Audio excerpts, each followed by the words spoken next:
Hey, so this week's didn't make the cut. Really doesn't have a whole lot to do with Bible stuff. It's just I realized I didn't get a chance to finish Christinah's story when I talked about Christinah, who came over here from from Zimbabwe to come to the United States.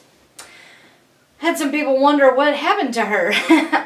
First of all, I want to say there was one time that I did this sermon that I forgot to tell the story about me and Christinah trying to make the phone call. So when I picked Christinah up at the airport, and she didn't even know who was coming to the airport to get her, I showed up, and we were headed to my house in Texas, and she was talking about the fact that she had a son here who was studying in engineering at a small school in Kansas. And I said, where in Kansas? And she said Winfield, Kansas. And I said, well, isn't that crazy? I have family in Winfield. There's not that many people that live in Winfield. So for the person to come to pick her up to be someone who has family where her son was studying was pretty funny. But then when we got home to my house, she needed to call her daughter and let her know that she made it okay and check in with her. And we must have spent 45 minutes trying to make that phone call. Now, I have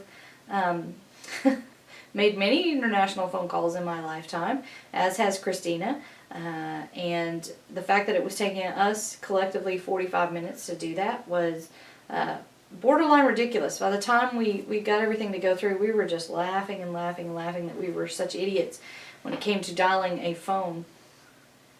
But I want to say that Christinah's daughter is fine. She finished her year of high school and actually got a scholarship herself to come and study in the United States. Now, we did encounter more visa troubles because she was the last of their family to come over here. Her brother was still working on his degree, and he was doing, he'd gotten by that point into a master's program, and Christinah was still there. And so the U.S. government considered her a flight risk, the whole family a flight risk, if they gave her daughter a visa to come here. So what ended up happening was I ended up contacting the senator in Texas at the time and asking for his help. And he initially said this is too risky of a situation.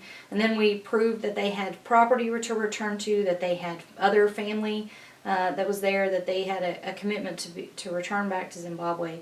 And that senator helped us get a visa. So I encourage people, contact your senators, contact your representatives. They're there to serve you.